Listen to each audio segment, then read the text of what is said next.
Welcome. I'm Elizabeth Kristofferson from the Rita Allen Foundation, and I'm just delighted to join you today in support of the work of media impact funders and PACE, as well as their leadership, Vince Daly and Kristen Campbell, and the community of funders that have gathered here today to hear really an outstanding group of panelists for this discussion today. I know many of you know both the work of media impact funders and PACE as organizations that both help funders strengthen democracy and the public good. And both organizations also work together to bring funders together to discuss and respond to important issues like today's webinar, which is covering the 2020 elections. How can newsrooms be more inclusive and reflective? For in this webinar, we seek to explore how election coverage can be more engaged with and reflective of communities it's trying to inform, and what our role as funders is in supporting that. You know, from Rita Allen's perspective, as we appreciate is most likely shared by many of you, we're particularly concerned about what some are calling the infodemic, information disorders related to the pandemic, including the spreading of misinformation, the lack of trusted voices, and inequities in the access for good information or to good information. And I know as a sector, we've been grappling with these issues as they relate to elections for the past few years. And both the infodemic and the 2020 election are bound to interact in some unpredictable ways.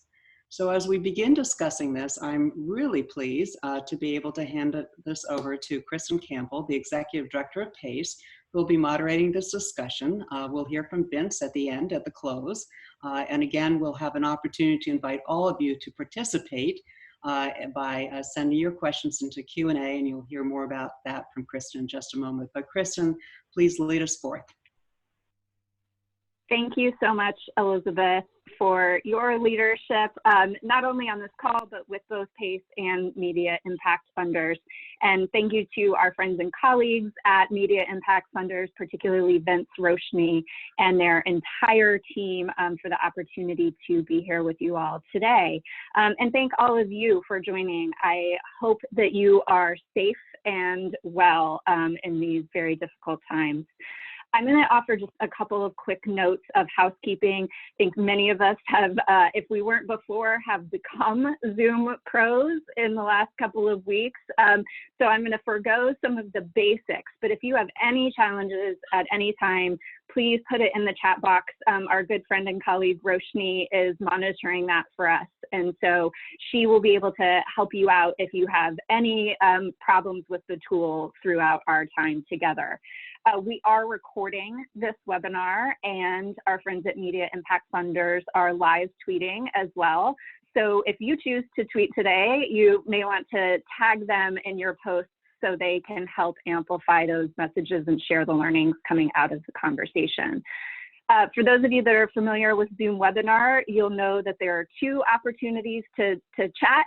One is the chat box, which we encourage you to use for comments and resources and any technical help that you need from Roshni.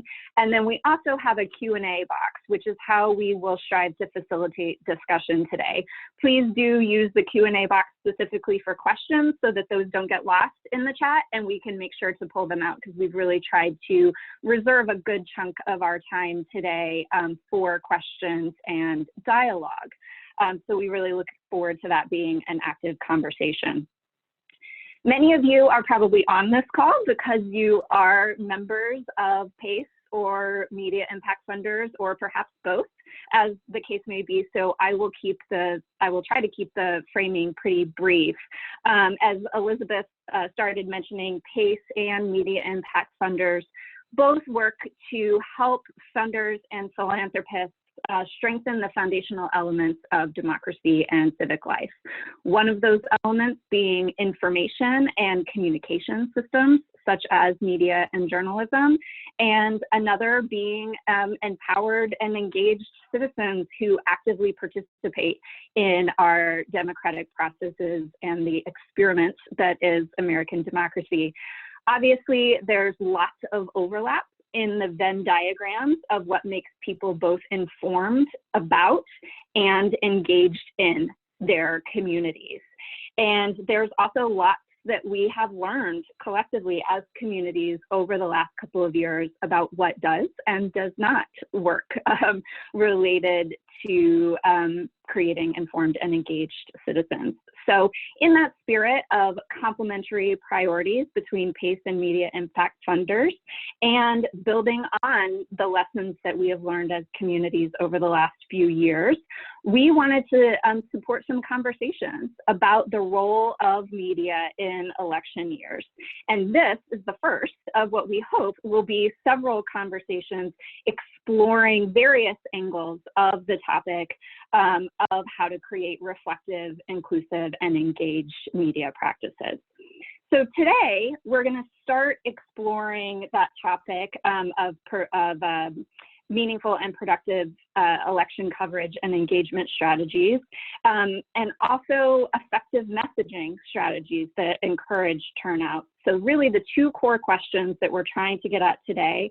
One is, how might we include voters in the coverage process in order to ensure that it's really reflective of their priorities and their concerns? And the second is, how can we ensure inclusion and reflection by using language that resonates with people and speaks to the topics and issues that they really care about in a thoughtful way? So we want to explore those two questions broadly, but also think about the specific role and opportunity for funders and philanthropists within that as well.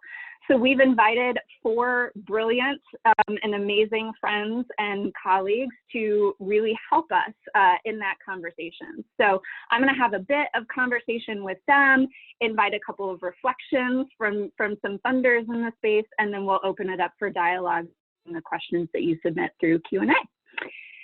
If that sounds good to everybody, we will go ahead and jump in. And I want to start by inviting some self-introductions from the expert leaders that we have asked to help us think through these questions today.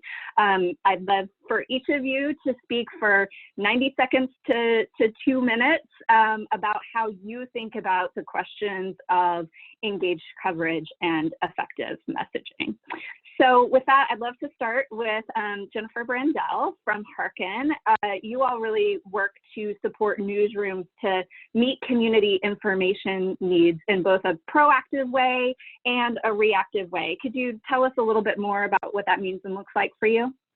Yes, thank you so much, Kristen. Be delighted to. So I'm going to go through a somewhat lightning fast presentation just around how all these things connect, starting at the core level.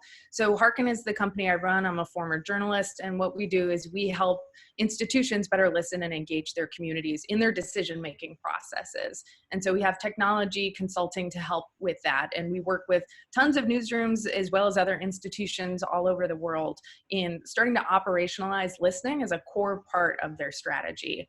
And so just last year, we started working with the Membership Puzzle Project and Trusting News to really think about elections as a focus and how do we apply our same public-powered approach to elections coverage. And collectively, we started to create really useful, actionable guides for newsrooms. We call this one the Citizens Agenda. We have a free download. It's been downloaded 500 plus times, newsrooms all over the world, about how do you actually center your reporting on citizen information needs rather than the other things that reporting is often centered around. So we have a quick just a schematic here to kind of show what coverage looks like now, which is where the politicians and the newsrooms are really elevated from the public, and the public is receiving everything that's happening between that transaction. And what the Citizens Agenda in short does is it elevates the public to the position of primacy, where their questions inform reporters that then inform politicians, and the reporters and newsrooms are really the conduit and kind of that central mechanism. So with this, we have a website, we have all sorts of stuff where we're training newsrooms to help do this kind of flipped reporting where they start with the public instead of ending with the public. And as we've been looking at the different threats to democracy, we've been seeing that this is working very, very well. Here's just a quick case study from our partners in Boston about using this approach. In short, it works. And we know that it works from our testing of it. And so we've actually taken the Citizens Agenda and then gone up one more level, and we're going to be announcing very soon Election SOS, which is for journalists to respond to critical election information needs. This is a big partnership with the American Press Institute, supported by our friends at Democracy Fund, and we're really focusing on 3 tracks. So engaged elections, which includes Citizens Agenda, but then also some reactive, things around misinformation and trust and transparency, and then election protection around voter suppression and other sorts of threats to actually making elections free and fair. So our website will be announced very soon. We're just getting our first cohort started, our beta group. And we're also implementing this other technology, which is a mutual aid platform called Switchboard, so that journalists can be in touch with one another about their asks and offers in this time of really quick response needed. So that's just a quick overview of what we do. And this is what we're looking for, and happy to answer more questions on the call. Thanks.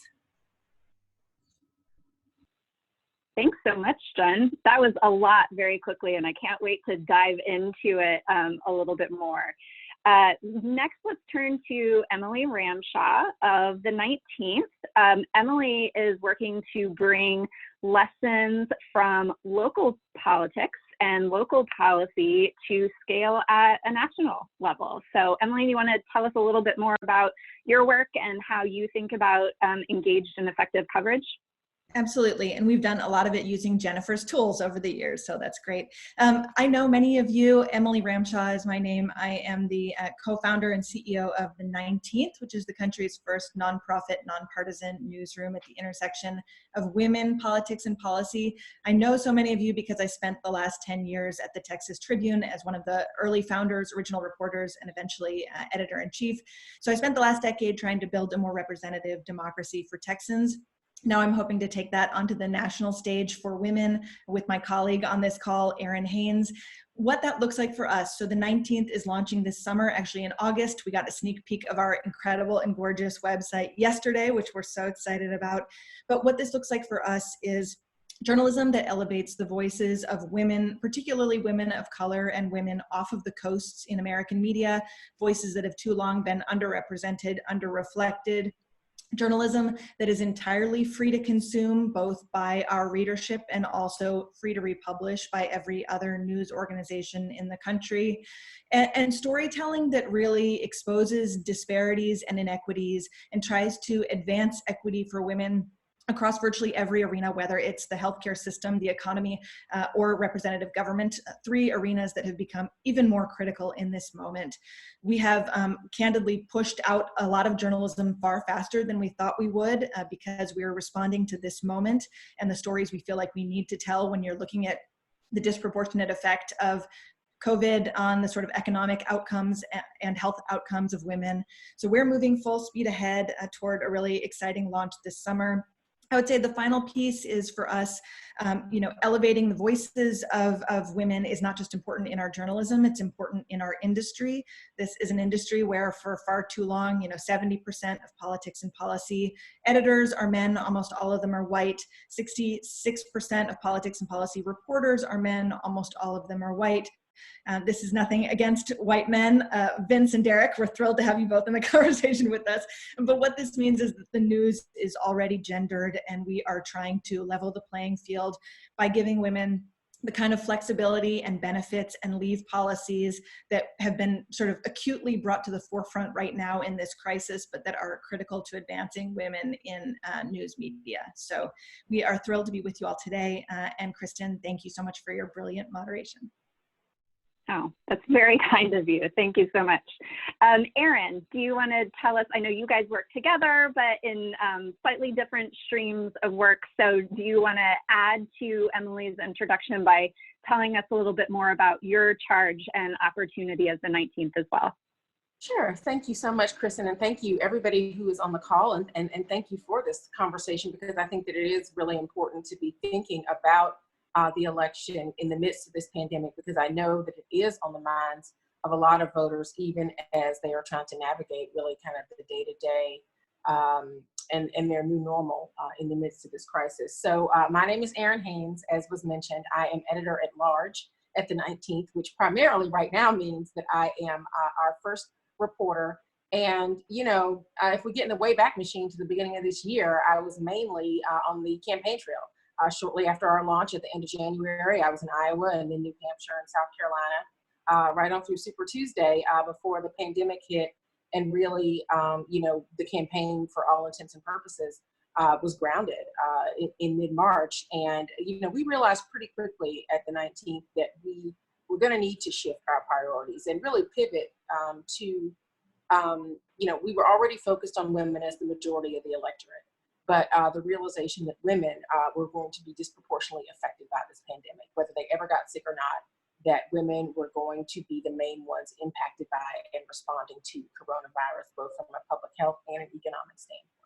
And so that is really where a lot of my focus is now. I mean, I'm certainly covering the campaign to the extent that there is a campaign happening now, things like, the Veep stakes conversation and which woman, Joe Biden is going to pick to be his running mate. Those types of things are certainly things that I care about. But also right now, like I said, with women being the majority of the electorate, really trying to inform them as to how they balance concerns about the health of our democracy with their own health and the health of their families and communities is something that's very important to us at the 19th, and trying to make sure that voters are informed and empowered and equipped with the information that they need to be able to participate in our democracy, but to be able to do that safely.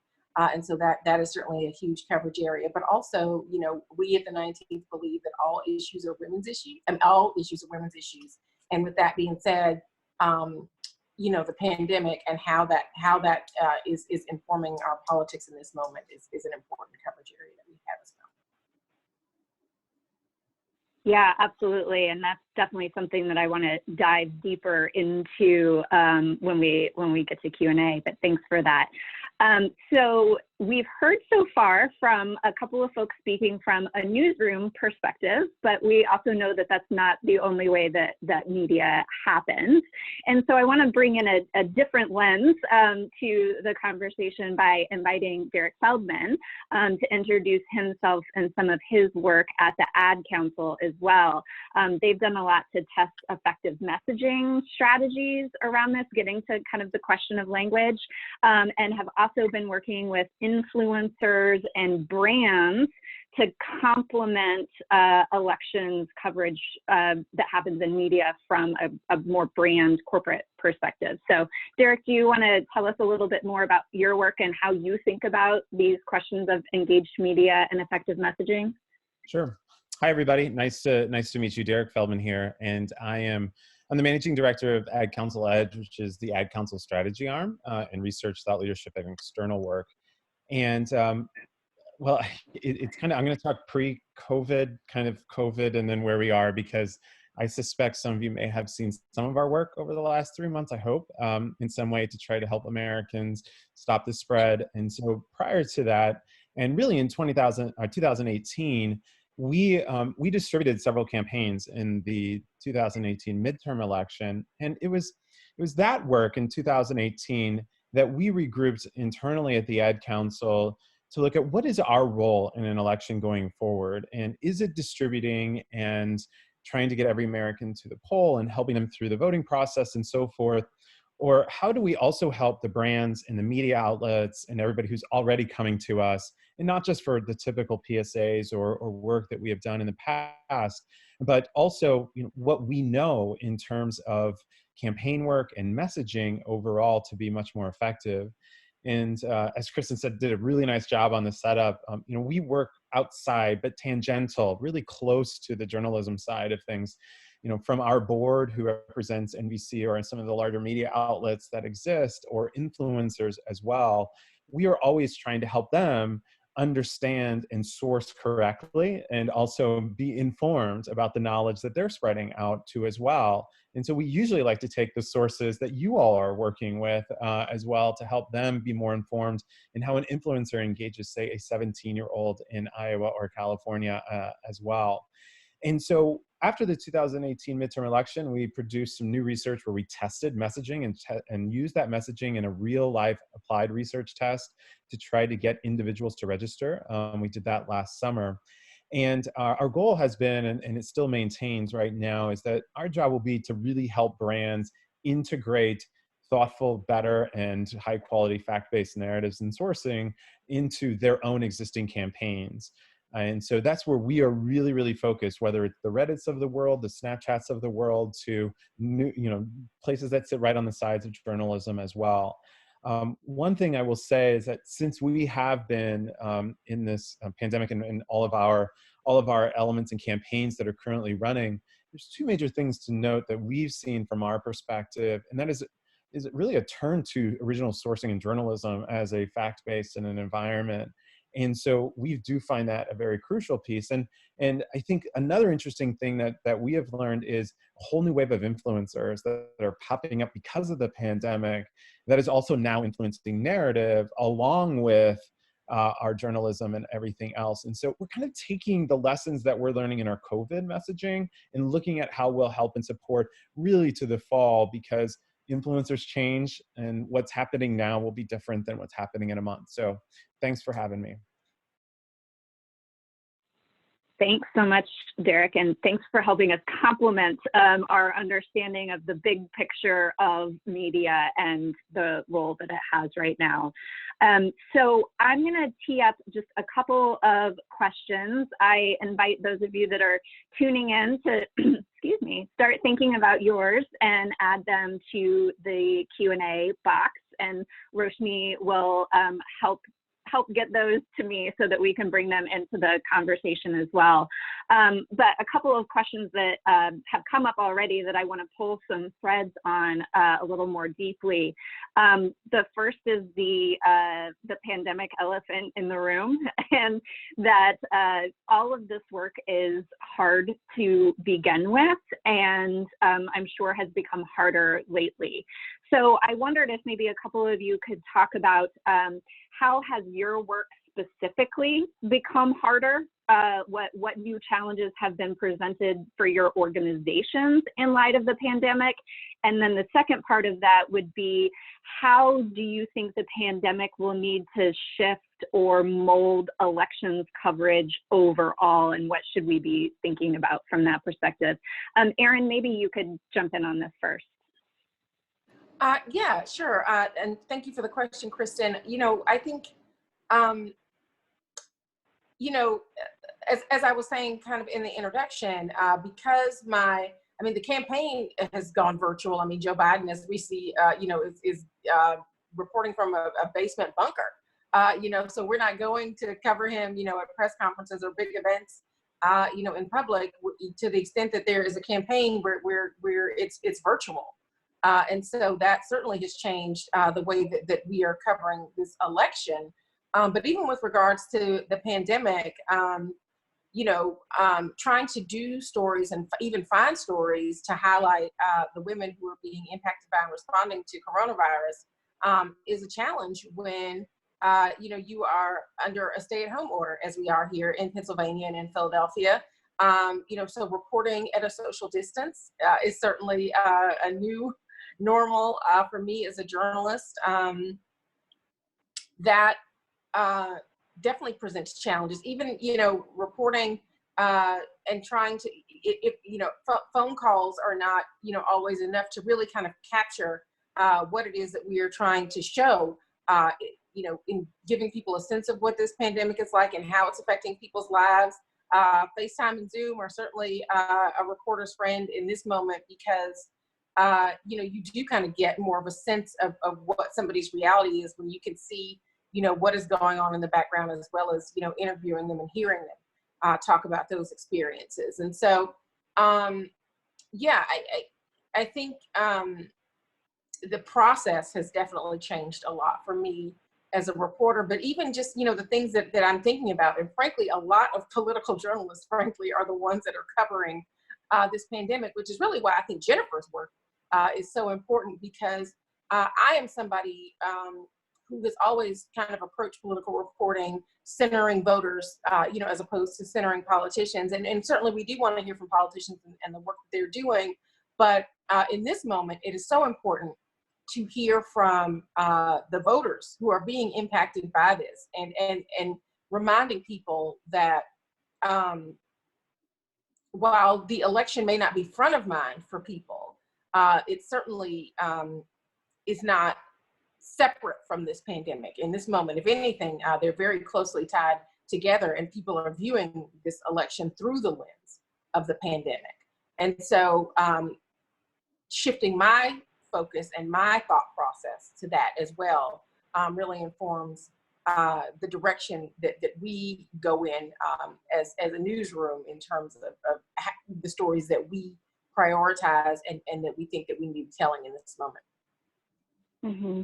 On that point of viewing the election through the lens of the pandemic, Derrick, I wonder if some of the work that you've been doing around this and around narratives and fact-based narratives might relate to this question too. Do you want to jump in? Yeah, sure, absolutely. The research that we did in the fall of last year, when we were looking at messaging in particular and framing, we actually looked at all the 2018 messaging and put that into things like empowerment, issue-based, all of these elements to try to see generationally how it was working. And we really honed in on a couple elements around confidence and empowerment that are often missing, where the person doesn't feel empowered or confident enough as they start down this process. And what's interesting is, as we've started to look at some of the COVID work we have, and I have to kind of confess, we have a lot of work for so many different audiences right now for particular reasons. We've got our first campaign was Alone Together with the NBC Universal, and we have other campaigns directly with the White House, the CDC, and others when it comes to social distancing for the American public, and so on. And I think one of the things that we've noticed in a lot of this is that the places people were turning to, they started to turn away from, and they're turning to places that they were looking for that confidence as well. Remember, that's what we all want, that confidence and empowerment to feel like I feel strong, I feel good in where I'm heading into. And as I lead right now the Ad Council's COVID research that we've been publishing for the last 3 weeks, where we look at needs and wants and concerns of the American public, including low-income people of color and all different kinds of individuals throughout American regions, and health risk and so forth, what we find is always this sense of calm or peace of mind that keeps coming up in everything. And so I think the through line to a lot of this, whether we're using an influencer, whether using journalism and others, is giving people peace of mind, confidence, and the empowerment they need to go through this process to make sure that their voice is heard and represented. And I think that's what we have continued to learn has worked actually in the COVID messaging and some of the stuff that we have done. And now we're going into 2 to 3 or 4 more iterations. And even if the work, I don't know if anybody has children, they've seen our Sesame Workshop work that we've done on COVID. It's all around those kinds of elements. And I think that piece is very key. And I'll end with one other key thing too that we've discovered is unique ways that we need to distribute facts, and we need to distribute the things that are important for Americans to hear. And while our channels have all been traditional, we are really finding untraditional elements. I mean, we have celebrities that are doing things that we didn't imagine before, good and bad. And then we've got new influencers who are teachers and our healthcare workers that we are really using beyond just what we thought before. And so I encourage in the journalistic side that we equip some of these influencers, as we have done effectively in COVID messaging, with now you have an audience, you also could use it very effectively and permeate to places that are not getting news on a daily basis to make sure that they take a source from the news and use it appropriately as well. So that's something that we have definitely found is working. Kristen, Thanks so much, Derrick and Aaron. Anybody else want to jump in on this before we move on? Emily? Yeah, I have just a couple of thoughts on this. I mean, you were talking, Derrick, about local news and sort of the gaps in coverage. And I mean, I think the biggest thing that has changed in this moment, candidly, is that the economic reality for local news and national newsrooms around the country has become just incredibly fragile and uncertain. It was already fragile. Now it's like borderline broken, right? I mean, if I look even at what my life looks like now versus a month ago, from the standpoint of someone who's trying to sustain one of these organizations, there was a 2-week window where my husband had COVID. I was homeschooling a 5-year-old, and I was making probably 5 donor asks for every donor ask that would be a yes, to get a single yes. The corporate underwriting landscape for the next 18 months to 2 years is, most of the media executives I know are virtually zeroing out their numbers because they just have no idea what that landscape looks like. Philanthropy is honestly a question mark. There are people, who I've talked to who could have made $100,000 gifts who are now saying, maybe I can make a $10,000 gift or a $20,000 gift. I just think the fragility in this moment where the news is even more important and we're trying to serve marginalized communities. I mean, I just think this is a really scary moment to be trying to sustain news organizations, and that has been a pretty overnight change. Yeah, and just a quick thing to build off of what Emily was saying. You know, when Hearken first began, we started in 2015, and listening to the public and including them was like seen as a cute thing to do if you had time in a newsroom. And after Trump was elected, then suddenly listening became, you know, much more of a priority, but still trying to get that thought of, yes, we should listen more, to then being operationalized. There's just a huge gulf between that. And with COVID, it has shrunk everyone's attention span and ability and time to focus on some of these fundamental changes that are being called on for newsrooms to start going outside in instead of inside out, and really including the public in their coverage. So there's the two tensions I feel, which is that we're in demand now more than ever, and there's not an economic engine for newsrooms to be you know, working with us because their models are going down. And so it seems to me that the real job of journalists with election coverage right now is to think about like Maslow's hierarchy of needs, and what do people need right now, and how can you connect the troubles that people are talking about around the kitchen table to policy, and then who is representing what policy at the voting booth. So I think that's the real gap that newsrooms can fill, with great voter guides that are really connecting the lived experience and the survival that everyone's having to contend with right now with policy. And if I can, I'm going to kind of, oh, sorry. This is the Zoom part where you're trying to figure out who goes next, but I'm going to jump right in quickly. And Jennifer and Emily are absolutely right. And to the point, you know, there's a couple things we've been monitoring. We know local government, statewide government is an influencer. That people, we have data around 18 to 34-year-olds and how they're looking towards them to get information and news. And Jennifer and Emily are absolutely right. The mechanism to take that and distribute in thoughtful sourced journalistic content, in addition to media outlets that wrap around that to make sure that communities have what is appropriate. I think that we have a unique opportunity where those, you know, people that were not necessarily we thought of as influential are starting to be much more used right now. And it's how do we go to them and help them continue that megaphone as well as we go forward. So completely agree. Derrick, yeah, I'd love for you to pull on that thread a little bit more. We got a question in the Q&A box around who are those new influencers that we're going to need to be leaning on more right now? What's interesting is, as I mentioned, with like local governments and health professionals and so forth right now in this moment that we have seen. And what in addition to sort of those individuals, we have actually seen influencers who are in the online space that have started to communicate in more localized community efforts, and they're creating their own followings. And so, for instance, we've tracked and looked at individuals who are, say, in San Francisco, who started as a parents blog to try to get tips and so forth, that has just grown, that all of a sudden, you know, they're rivaling platforms that have parents in them, and that's been their sole demo and focus for the longest time.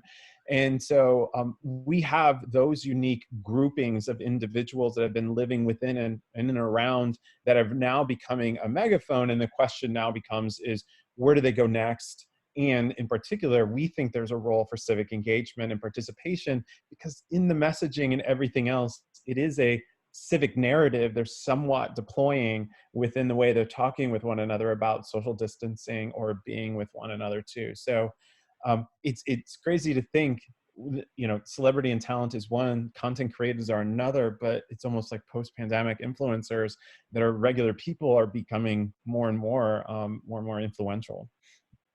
Mm-hmm. Mm-hmm.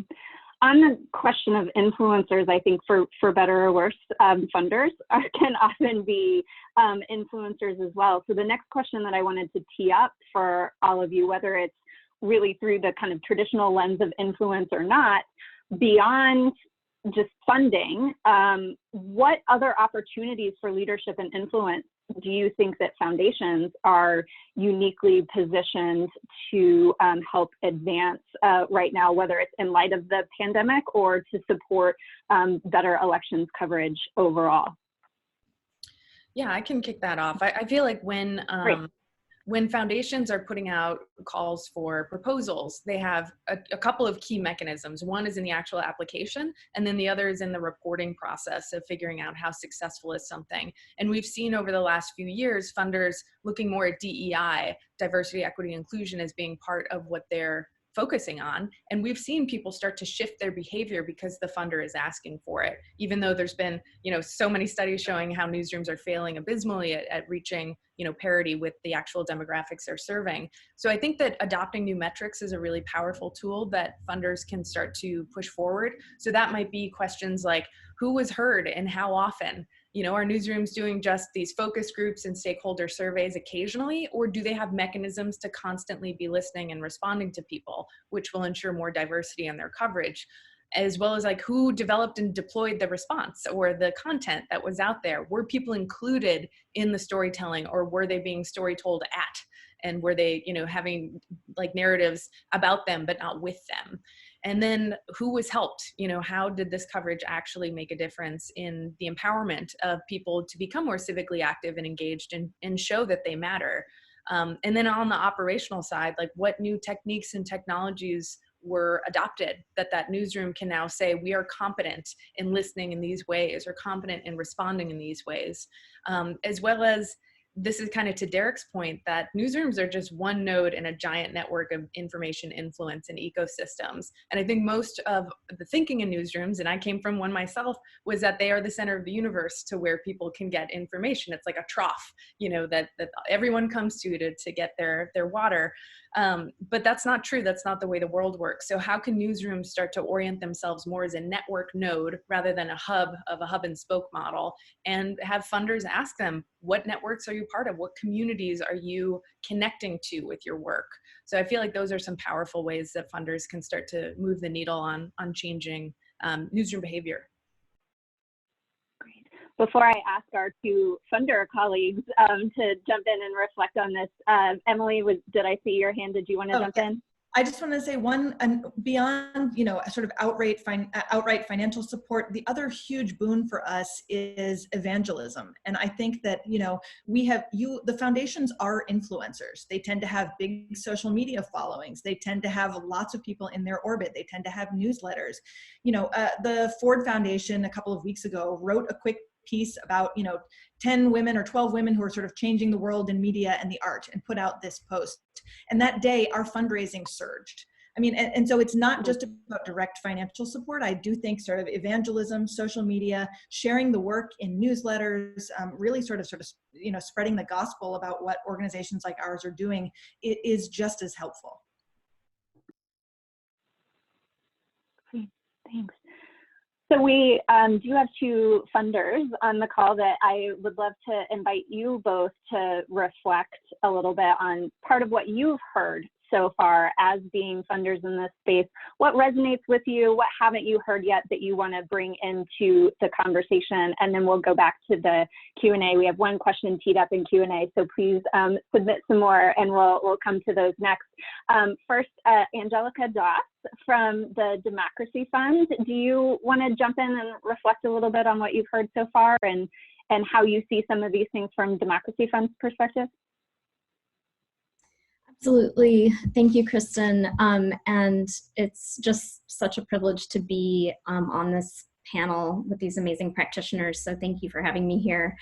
All of the work and approaches that have been discussed so far are very much aligned with how Democracy Fund defines our 2020 priorities, in addition to our long-term systems change.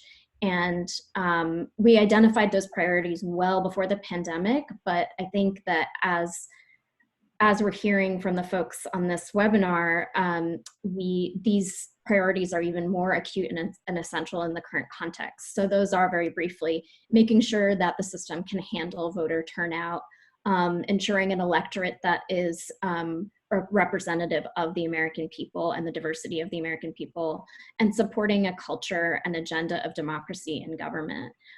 So for us, these core elements of democracy can't be separated from the role of journalism, because that's how voters are going to get the information they need to participate. And I define that that very broadly in terms of what it means, you know, in reference to what Jen and Derrick were both talking about in terms of the different ways that people receive news and information. But that is what is going to ensure the health of our democracy, full stop. So that essential role has never been more clear. And it's also never been more clear that journalists themselves need to be informed and have adequate resources, which is why we're investing in the types of initiatives like, and bold visions really, like Election SOS, that are equipping journalists with what they need to do the coverage in this year and hopefully beyond. So I think it's really critical to be grounded in these priorities and also in the core value that we define in the strategy that I lead at DF called Engaged Journalism. And that is really equitable journalism. So what we mean when we say equity is we believe that a just and equitable system must eliminate structural barriers to ensure that historically excluded communities have meaningful influence in our democracy. So that's resources and access. And I'll send out some more information about how we are defining equity. But core to that, one of the challenges that I want to surface here, again, relating to what Jen was saying earlier about network nodes, is that question of access. So in the age of COVID, we have all pivoted, as demonstrated here, to leading digital lives, consuming and producing digital news. That's not possible for many communities and individuals. And it's really easy to forget that while we're all stuck here in front of our computers and laptops. Broadband access is not universal in this country. Computers are not universal in this country. Smartphones are not universal in this country. Even social media is not universal in this country. So just to, on the flip side of that, for example, Outlier Media is reaching their community members through direct text messages. El Migrante, a service provided by the Listening Post Collective, is distributing paper bulletins to migrants in detention centers so that they have COVID-related information. We need to think deeply about how we are reaching all Americans, and that's how we are going to ensure that voters are equipped. I want you all to know that I'm available to everyone here anytime to talk through any of this individually and about why we're supporting Election SOS and other projects, specific projects.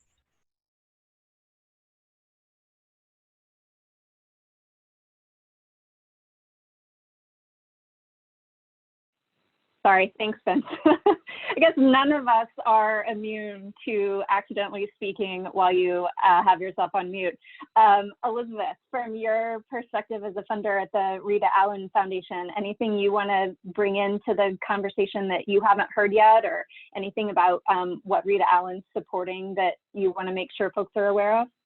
Absolutely. Thank you, Kristen. And I'm going to echo Angelica also for both giving a very beautiful synopsis. I mean, really very rich in terms of the heart and mind that is capturing what each of our speakers and panelists have brought to us. I mean, among the themes that truly resonated that I'm hearing from other funders, I know Jennifer Preston at Night and Democracy Fund, our colleagues too, have been working together both with PACE and with media impact funders, and a number of you on this call too in important ways, because understanding the absolutely key aspect of when we talk about local journalism and really talking about being more audience-centric and the word listening, being critical to engaging, to think about how we signal our relationships, and I loved, Derrick, you're also talking and expanding our role of influencers, because we need to recognize that others need to come to the table. And Emily, when you talk about the fragility, that's certainly there. I mean, we can't think about providing training or content if we're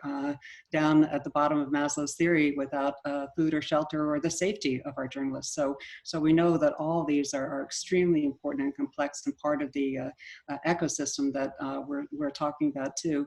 I also come out of the public broadcasting, what used to be called public broadcasting, now is public media, and thinking about that, and for many, many years had to think about how to make the case for that kind of public media content and engagement as a public good. And I think we're at a point now that we need to create some shifts in our society and thinking about as a public good, the kind of work that you're hearing about on this call as being absolutely vital to our society, that we cannot go forward in much the same way. It's not an either or that we feed people, but we absolutely need to support people and to create not only our response now, but the resilience going forward. So we think about the time frame and the time shifts too. And then we've been using a term called civic science in the sense that we start out having supporting scientists in one domain, start out supporting civic engagement in another, and journalism and media in yet another. And here we are at a moment seeing the intersections that we're all dealing with, challenges around trusted sources and information, and many of the same fragilities that we've been talking about. You know, scientists too, who are trying to work on better vaccinations, have to have incredible challenges of trying to raise the money for their research to keep on going. And yet they can't solve the problem of vaccinations even if they develop vaccination without having a better environment for people to accept vaccinations. We're in a polarized time of great cultural clashes, and I think we're very concerned about seeing more networks coming together, more efforts for people working together, and certainly more funders not only sharing their knowledge, but sharing their ability to listen carefully to people who are doing extraordinary work on the ground and thinking more intentionally about who's not included in this we, so that we have more equitable distribution of the benefits. And finally, I'll say that we often use something about the science of, and by that we mean when we science of communication, it's often thought that much of the social science research or other kinds of research of people doing things, some of which, Derrick, you talked for the Ad Council too, of knowing more about our audiences or more about what might work. It's not just an information deficit. It's not just more facts.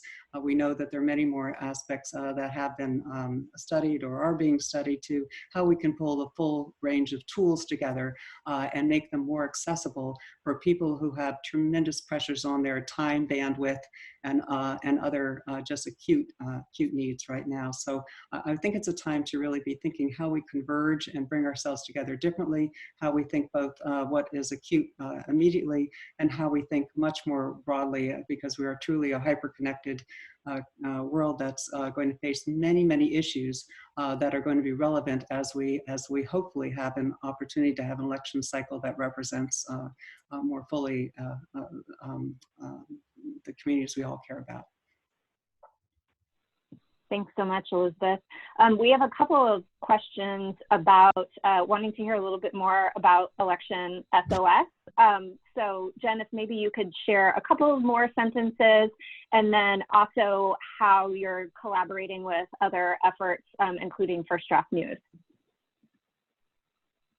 Yeah, I'd be glad to. So Election SOS, we're kicking off this month with a beta cohort around strategy for engaged elections. So this is just our test strategy. What we've learned with working with tons of newsrooms over the course of the last 5 years is that if there's accountability and there's a group to learn strategy around, then newsrooms are typically more successful in getting their strategies off the ground. So we're doing monthly cohorts around the 3 different topics: engaged elections, trustworthy elections, and election protection. And each of those is going to have a weekly kind of meeting point so that newsrooms can really create their strategies together and also have coaches that are helping them to implement it for their communities that they're serving in their particular news organizations. We're also going to have a la carte webinars and training around things like Ask Me Anything for election officials, so that journalists can create more empathy around the very, very hard work that regional election officials are doing, so that they understand more when the process breaks down, why it breaks down, what things are in place right now to keep it from doing so.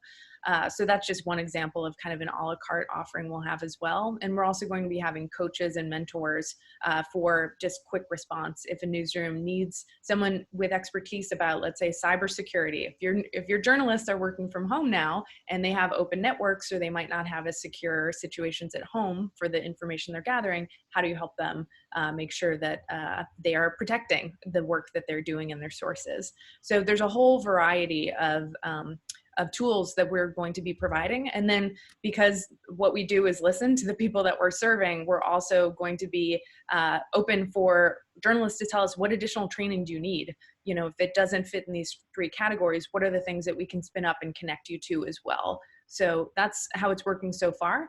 We're working with the American Press Institute, who's also working with First Draft Media and Trusting News, to make sure that we're bringing the best of misinformation, disinformation, malinformation to this platform.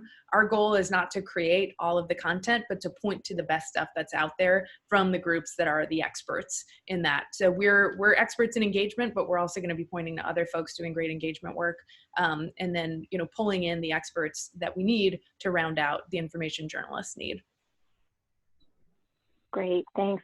I think we probably have time for one more question, and then we'll move to close. But you mentioned election protection, Jen, and Angelica, you talked about that we don't necessarily have equal information access, but we don't necessarily, as much as we would like to, have equal ballot access either. So there was a question that was submitted about the role of journalists and nonprofits in bringing information and awareness around voter suppression efforts up. And I wonder if anybody wants to speak to that and how you've seen that be done effectively. Erin. Kristen, yeah, I'd love to respond to this, because it is going to be so important for us to write about voter suppression through the lens of this pandemic. I mean, I think voter suppression was already an issue that we had gone into this cycle being aware of as a threat in 2020, you know, because of what we had seen in 2018 and what we know has been out there really since the decimation of Shelby v. Holder, the Voting Rights Act with Shelby v. Holder in 2013. And so, you know, but the pandemic has added a new layer that I think we saw kind of on full display out of Wisconsin, where voters really were forced to choose between whether they wanted to go and vote or whether they wanted to risk their health. And there's just a convergence of issues. I mean, older people tend to be poll workers. Those people are at risk. And so if they are not signing up to be poll workers, then you have fewer precincts available, which then turns into longer lines. And how are you supposed to socially distance and do all of those things while casting a ballot? And so, you know, conversations around what the safest way is to vote, both in the primaries that are still taking place on the calendar, the ones that have been postponed to later in the spring, but you know, that still may not be a time where it's safe for everybody to be out, or safe for everybody to be able to vote in person. And so conversations around absentee balloting, which is, you know, we know not the way that the majority of Americans participate in our democracy, but how Americans may need to participate to be able to do that safely now. What that looks like, especially in marginalized communities that have a history of distrust of how their votes are going to be counted, and if they could be potentially disenfranchised. So, you know, there really is a robust conversation that needs to be had, and needs to be had now, around the threat of voter suppression and the pandemic, and how people are going to be able to vote. Because what we have heard, you know, from the administration, we've already seen, you know, a lack of support for the post office, which is going to be the major vehicle for vote by mail, if that is the route that we decide to go in as a country, and just kind of disparaging of vote by mail, as you know, with you know, kind of aspersions of potential fraud in that area, which is not a real thing. But, you know, I mean, people need to understand how they can participate safely in our democracy, but also ways in which they may be deterred from doing that. I mean, because even encouraging somebody to vote in person in an environment that we know is not safe from a public health standpoint is a form of voter suppression. Yeah, absolutely. There's one question in the box that unfortunately we're probably not going to have time to get to today, but if anybody wants to type in an answer to that, I invite you to do so. Any final thoughts on this question before I turn it to Vince to wrap us up? I was just going to add, we're going to be partnering with the ACLU to do some webinars around how to spot different attempts at voter suppression, and for journalists to have good questions on hand to ask why polling places are being switched at the last minute, or other sorts of kind of tricks that end up being pulled that cause confusion. But if you know how to look for them, it's much easier to cover it clearly and quickly.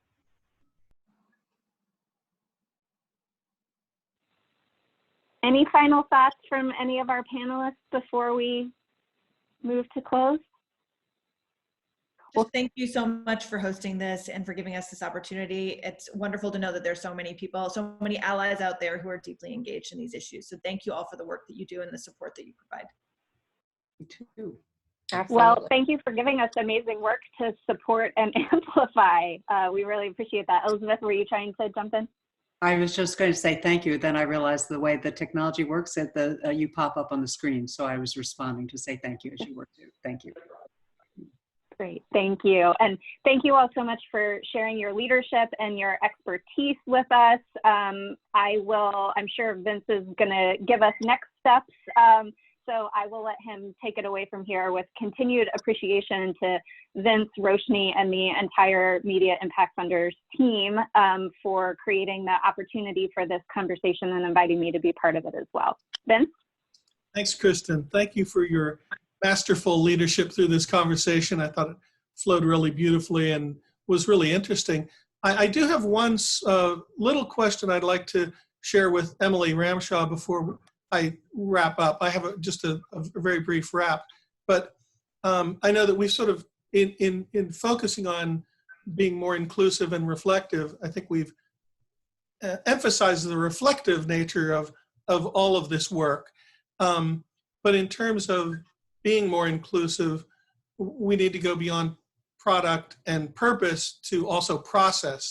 And I know that from previous conversations, Emily, you've talked about how you really were going to do a sort of a revolutionary idea, not just being a newsroom, but be a virtual newsroom.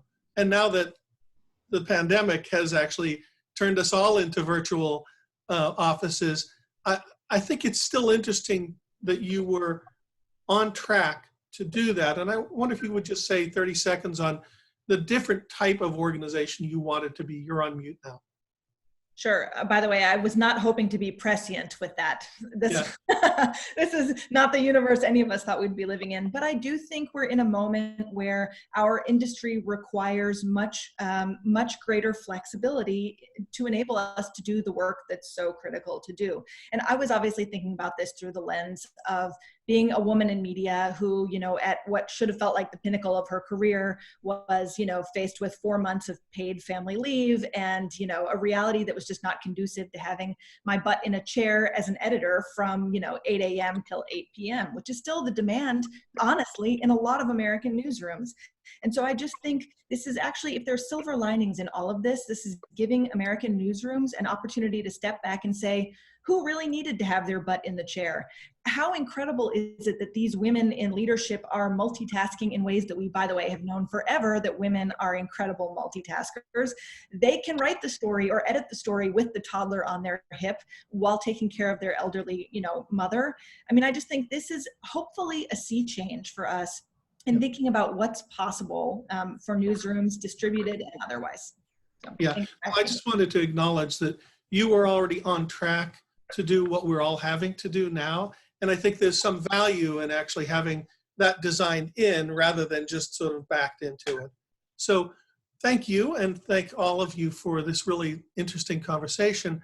It's an ongoing conversation for us. We've been having a lot of calls and conversations like this. This is the first one we've done on a specific topic for a few weeks, because for the last several weeks, we've really been focused on COVID response. And we're going to return to that next week on the 29th. We're going to come back and we're going to broaden our lens. Typically, we've been focusing on domestic issues. Next week, we're going to be focusing on international issues, and we're going to hear from Luminate and the Bill and Melinda Gates Foundation and others. And we're doing that in collaboration with our colleagues at the European Journalism Center, the Journalism Funders Forum there. So hopefully many of you will be able to rejoin us there. And then we also, with Earth Day yesterday, we were very happy to put our announcement out that we are reconfiguring our annual Media Impact Forum, which was going to be in person on June 2nd. We're going to do that over several days in June, shorter presentations, and we're going to launch with a really exciting program with Amy Goodman and Jane Fonda and many others. So it'll be a pretty interesting conversations, and we hope to see many of you on all of our upcoming programs. And thank you all for an enlightening discussion today. Thank you. Thank you. Thank you. Thank you.